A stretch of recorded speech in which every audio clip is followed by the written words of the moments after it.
Hello, कैसे हो आप सभी। आज और उम्मीद है ये रेसिपी आप लोगों को बहुत अच्छी लगेगी।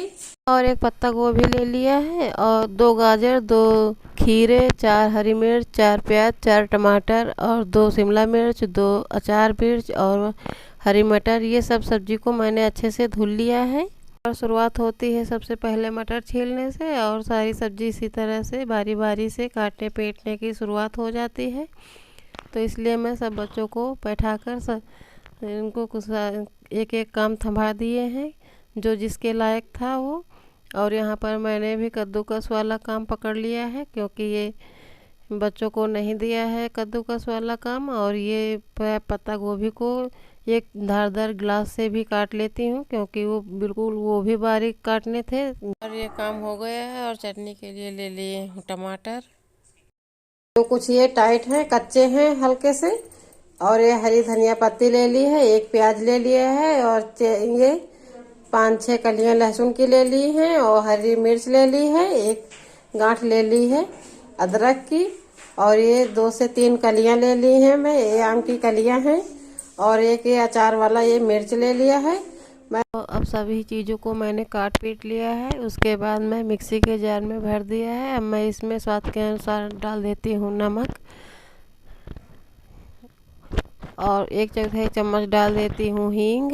हींग से इसका चटनी का फ्लेवर बहुत अच्छा आता है। और 1/4 चम्मच डाल दिया है काला नमक, और 1/4 चम्मच डाल दिया है भुना हुआ जीरा। और मैं अब इसको पीस लेती हूँ। ये चटनी बहुत सिंपल सी है और ये सब लोग बना लेते हैं, लेकिन ये बहुत स्वादिष्ट लगती है। अब ये पिस गई है तो मैं एक कटोरे में निकाल के रख देती हूँ। और अभी दूसरी भी चटनी बनानी है, तो इसलिए मैं एक कटोरे में निकाल लेती हूँ। और ये देखिए, मैंने खूब सारी चटनी बनाई है और ये बहुत अच्छी चटनी बनी है। तो इस तरह से मैं दूसरी वाली चटनी बना लेती हूँ। दूसरी वाली चटनी में 2 गाजर ले लिया है, एक ये अचार मिर्च है, और 3 आम की कलियाँ हैं, 3 हरी मिर्च, एक गांठ अदरक की, 6-7 कलियाँ लहसुन की, एक प्याज, थोड़ी सी हरी धनिया पत्ती और एक टमाटर है। अब मैं सब चीज़ों को पहले काट पीट लेती हूँ। ये सबसे पहले गाजर को कद्दूकस कर लिया है। कद्दूकस करने से जल्दी से ये मिक्सी में पिस जाएगी। और तो इस तरीके से मैं जो काटने वाला है वो काट लेती हूँ, जो कद्दूकस करने वाला है वो मैं कद्दूकस कर लेती हूँ। तो इसमें भी मैं वही चीज़ें डाल देती हूँ, नमक, काला नमक, हींग, ये सब मैं डाल देती हूँ। तो इस तरीके की चटनी बहुत अच्छी लगती है। और ये गाजर वाली चटनी है तो ये बहुत ज़्यादा स्वादिष्ट लगती है। और इसमें काला नमक डाल दिया है और हींग डाल दी है, और आधा चम्मच ले लिया है साबुत धनिया। ये मैंने हाथ से क्रश किया है, तो इसको मैं डाल देती हूँ। धनिया से फ्लेवर बहुत अच्छा आता है। और इसमें आधा चम्मच डाल देती हूँ सौंफ। और मैं अब इसको भी पीस लेती हूँ। मैंने 2 तरह की चटनी भी बना ली है और ये भी पीस गई है।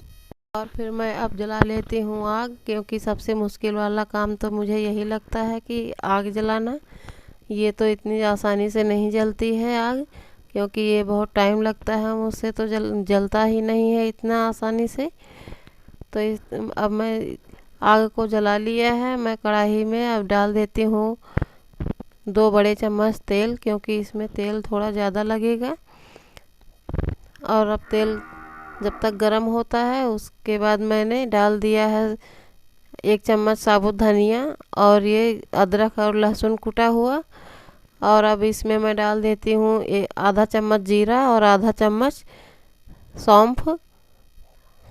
तो इस तरीके से ये सब पक गए थे, तो इसमें डाल देती हूँ प्याज। अब मैं प्याज को पका लेती हूँ, और ये पक जाएगा तो फिर उसके बाद मैं डाल देती हूँ शिमला मिर्च, और इसको भी मैं पका लेती हूँ अच्छे से थोड़ी देर के लिए। इसको मिक्स कर देती हूँ और थोड़ा सा बिल्कुल 1 मिनट के लिए पकाया है। उसके बाद अब मैं डाल देती हूँ ये हरी मटर, क्योंकि ये मटर से बहुत ज़्यादा स्वादिष्ट लगते हैं, तो इसलिए मैं मटर ज़रूर डालती हूँ। अगर कभी सीजन में तो ये एक बार ज़रूर ही बनता है, तो इसलिए मटर जब होती है तभी बनाती हूँ। और इसमें मैं अब डाल देती हूँ गाजर। गाजर को भी मैं मिक्स कर देती हूँ इस तरह से, ताकि अच्छे से सारी चीज़ें मिक्स हो जाएं। तो ये देखिए अच्छे से ये भी मिक्स हो गई है।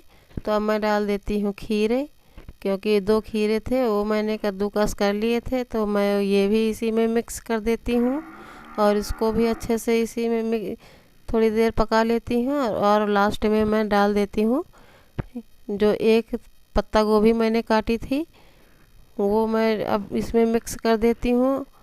ये देखिए अब ये काफ़ी इसमें, तो अब मैं इसमें सारे मसाले ऐड कर देती हूँ। मैं 1/4 चम्मच हींग डाल दी है। हींग मैं सभी चीज़ों में डालती हूँ। और यहाँ पर मैं अब मसाले डाल देती हूँ। 2 बड़ा चम्मच मैंने धनिया पाउडर ले लिया है, और आधा चम्मच ले लिया है मैंने गरम मसाला, और आधा चम्मच ले लिया है मैंने वो काली मिर्च पाउडर, आधा चम्मच ले लिया है मैं जीरा पाउडर, और 1/4 चम्मच मैं हल्दी डालूँगी, हल्दी पाउडर, और 1 बड़ा चम्मच मैं डाल देती हूँ इसमें किचन किंग मसाला। और इन सब मसालों को मैं अब इसी में मिक्स कर देती हूँ ताकि अच्छे से मिक्स हो जाए। मसालों को थोड़ी देर मैं और पकाऊंगी, इस तरह से अच्छे से मिक्स करके 10 मिनट और पकाऊंगी। उस पर मैं ले लेती हूँ 3 कटोरी मैदा, और इसको मैं अच्छे से इस तरह से मैं ये कटोरी से मैंने नाप के लिया है 3 कटोरी, और इसमें मैं थोड़ा सा डाल देती हूँ नमक, बिल्कुल थोड़ा सा, आधा चम्मच। और उसके बाद इसमें मैं रिफाइंड से मोहन लगाऊंगी। तरीके से मैं दोनों हथेलियों के सहारे इसको अच्छे से इस तरह मिक्स कर देती हूँ। अगर मुट्ठी बंध रही है तो ये अब गूंथने लायक हो गया है, इसमें ये परफेक्ट हो गया है मोहन की अच्छे से। तो अब मैं गुनगुने पानी से इसका आटा लगा लेती हूँ, और ये देखिए बिल्कुल सॉफ्ट आटा लगाया है मैंने। इसको 5 मिनट के लिए मैं और गूंथ लेती हूँ। तो इस तरीके से मैं अच्छे से इसको गूंथ लेती हूँ, और इसको एक पॉलीथीन में रख देती हूँ थोड़ी देर के लिए, ताकि अच्छे से सेट हो जाए। तो ये देखिए अभी ये तब तक ये और पक रहा था, इसमें मसाले भी साथ में पक गए हैं। अब मैं इसमें लास्ट में डाल देती हूँ नमक। नमक मैंने पहले नहीं डाला था, तो इसलिए मैं बिल्कुल लास्ट में नमक डाला है। और इसमें 1 पैकेट डाल दिया है इसमें मैगी मसाला, फ्लेवर लाने के लिए। मैगी मसाला से इसका टेस्ट और बढ़ जाता है, तो इसलिए मैं 1 पाउच मैगी मसाला डाल दिया है। तो इसको भी मैं 2 मिनट के लिए और पका लेती हूँ। तो ये देखिए ये अच्छे से पक गया है। तो अब कढ़ाई को नीचे उतार लिया है। मैं अब रख देती हूँ एक भगोने को, उसमें मैं डाल देती हूँ आधा भगोना करीब पानी। 1 से 1.5 लीटर के बीच में पानी डाल देती हूँ भगोने में। तो ये देखिए ये कितने अच्छे से पक गया है, और बिल्कुल अच्छे से पका है। और इसको मैं अब एक थाली में निकाल लेती हूँ कढ़ाई से। और ये मैं अब जो जालीदार जो प्लेट है इसको मैं इस भगोने में रख देती हूँ, और एक कटोरे से ढक देती हूँ। और यहाँ पर मैं बना रही हूँ मोमोज, बिल्कुल मार्केट जैसे जो मार्केट में मिलते हैं मोमोज। तो ये बहुत स्वादिष्ट लगते हैं, और अपने घर में बनाओ तो बहुत अच्छे लगते हैं। और बनाओ तो जिसका जितना मन करता है वो उतना खाता है। इसमें कोई ये नहीं है कि नहीं हिसाब से हैं। तो इसलिए मैं घर में ही बना लेती हूँ, क्योंकि हमारे घर में लोग भी ज़्यादा हैं, तो इसलिए थोड़े ज़्यादा से बना रही हूँ। तो इस तरीके से ये देखिए अंजलि बिल्कुल पतले पतले से बेल रही है, और हम यहाँ पर भर लेती हूँ। ये जो मसाला तैयार किया है मैंने, ये सारी सब्जी है, हरी सब्जी जो मैं पकाई हूँ वही सब है। ये तो मैं इसमें अब भर देती हूँ, और इसको अच्छे से इसमें 1 चम्मच इसके अंदर मैंने भरा है। और ये देखिए बन के रेडी हो गए हैं। अब यहाँ पर भाप आनी शुरू हो गई है, पानी उबल गया है। तो मैं अब इनको अच्छे से इसमें ये प्लेट में रख देती हूँ। और ये छेद वाली प्लेट लिया है मैंने, इसमें थोड़ा सा मैंने तेल लगा दिया है, तो चिपकेंगे नहीं और अच्छे से भाप में पकेंगे। और थोड़ी देर के लिए मैंने ढक दिया था। ये पकने में सिर्फ 2 से 3 मिनट ही लगे हैं, बहुत जल्दी पक जाते हैं। ये देखिए कितने अच्छे से पके हैं, और इनको पलट देती हूँ थोड़ी देर के लिए।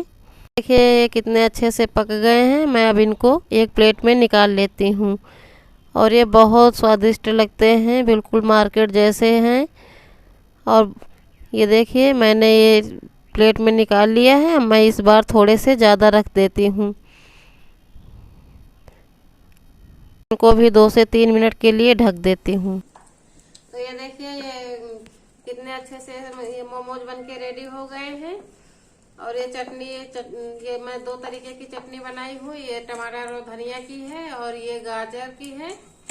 इसमें मैंने गाजर डाली है और ये 2 मिर्ची डाली है और थोड़ी सी धनिया पत्ती डाली है। तो ये गाजर की है और ये टमाटर धनिया की है। ये दोनों चटनी से बहुत अच्छे लगते हैं ये मोमोज। तो ये देखिए ये अंदर तक अच्छे से पक गए हैं, ये देखिए। और इस तरीके से मोमोज मैंने बनाए हैं और आप भी बनाइएगा। इस तरीके से मोमोज आप भी बना के खाइए और कमेंट में बताना कि ये मोमोज कैसे लगे हैं। ये बहुत स्वादिष्ट लगते हैं ये मोमोज। तो ये वाले मैंने अब दूसरी तरीके से बनाऊंगी। ये मैं तेल में फ्राई करूंगी ये वाले मोमोज। तो मैंने कढ़ाई में तेल चढ़ा दिया, तेल गरम हो गया है तो मैं तेल में ये फ्राई कर लेती हूँ। ये कुछ इस तरीके से ये देखिए मैं फ्राई कर लेती हूँ और ये भी बहुत स्वादिष्ट लगते हैं। तो मैंने 2 तरीके के मोमोज बनाए हैं और दोनों बहुत स्वादिष्ट हैं। ये मोमोज बहुत स्वादिष्ट लगते हैं और चटनी के साथ तो बहुत ही स्वादिष्ट लगते हैं।